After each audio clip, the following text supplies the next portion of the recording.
BPL এর মান আসলে এখনো যে কতটা নিচে সেটা আপনি আজকে বুঝতে পারবেন যখন আপনি নিউজিল্যান্ড এবং পাকিস্তানের ম্যাচ দেখবেন। কারণ এরকমটা বলার কারণ হচ্ছে দেখেন জাহানদাদ খান যে বরিশালের হয়ে এক পেসার পাকিস্তানের পেসার যে খেলেছিল তার বল রীতিমতো কেউ কিন্তু ভালোভাবে খেলতেই পারে নাই বিপিএলে। সেই জাহানদাদ খান পাকিস্তানের হয়ে খেলার সময় নিউজিল্যান্ডের 2 ওভারে রান দিয়েছে 43 রান।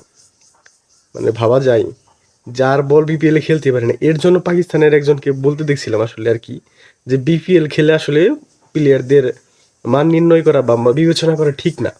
সেটাই কিন্তু আজকে প্রমাণ করে দিলেন। 2 ওভারে রান 43। আমার বিশ্বাস সে যদি 4 ওভার খেলতো তাহলে 4 ওভার বল করতো তাহলে মোটামুটি সেঞ্চুরি করে ফেলতো। আর আরেকটা বিষয় কিন্তু পরিষ্কার হয়ে গেছে দেখেন নিউজিল্যান্ড কিন্তু পাকিস্তানকে এই যে আপনার হলো গিয়ে টি-20 সিরিজ এখানে কিন্তু নিউজিল্যান্ডের যে প্লেয়ারগুলা সেগুলো কিন্তু মনে করেন যে প্রথম সারির প্লেয়ারগুলো কিন্তু নাই, তারা কিন্তু আইপিএল খেলতেছে। তারপরও যে ধুলাইটা তারা করেছে পাকিস্তানকে মানে বলার মতো না। এবং আরেকটা বিষয় ক্লিয়ার, রেজওয়ান এবং বাবরের কিন্তু ব্যাকআপ পাকিস্তান এখনো পায় নাই। আপনারা যতই বলেন তারা স্লো খেলে এই খেলে সেই খেলে, তারা কিন্তু পাকিস্তানের এখন বেস্ট প্লেয়ার।